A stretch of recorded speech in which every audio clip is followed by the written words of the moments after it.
You've cast off Christianity? Good for you. You want nothing to do with God? That's awesome. Don't listen to what the church says. Who cares what the Bible says? Ignore the old ways of your parents. Be free. Be yourself. Do whatever makes you happy. And we hear that cheer squad, don't we? Well, I'm in sin, and as we do what's wrong, our conscience comes alive and says you shouldn't be doing this, but then someone comes next to us and says, ignore that. You do you. You be yourself. Who cares about the God who made you? And they cheer us on in our far country. And we squander the blessings that we have.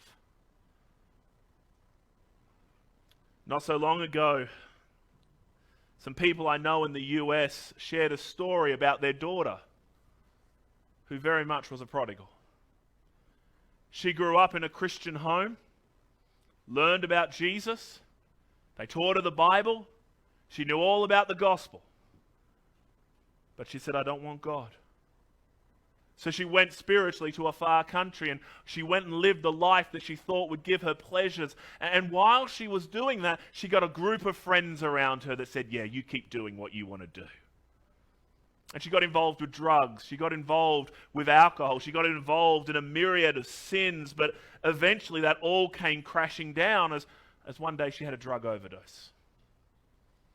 And she was taken to hospital. And she was put on life support. For many days, that young lady hung between life and death. And eventually, life support was withdrawn. And she died.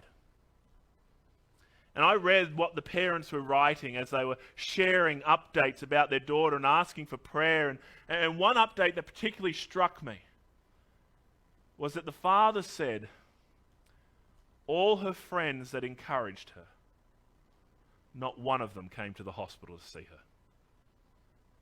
They cheered her on in her sin, but then quickly dropped her. And that's what happens to all those in a far country. Sin promises much, but it never delivers. And you're left broken, used, and alone. You discover that life is empty. And your heart is broken, and pain and despair comes upon you. Where is the promise of freedom? Where is the promise of pleasure? It doesn't exist. And some of you this morning may be in that far country. Others of you may be setting out on the journey, starting to take the road to the far country. But know this, if you are there or heading there, the sin that has promised you much will not deliver. It will not deliver. It will promise you the world, but it won't give you anything. The only thing you'll end up with is an empty hand and nothing in return for what you've served. You can serve sin all day long, and you end up with nothingness. It doesn't deliver. You may think that drunkenness, sex, drugs, partying, living a life of ignoring God and not loving Him will all bring about your joy. You'll only lead to death and ruin.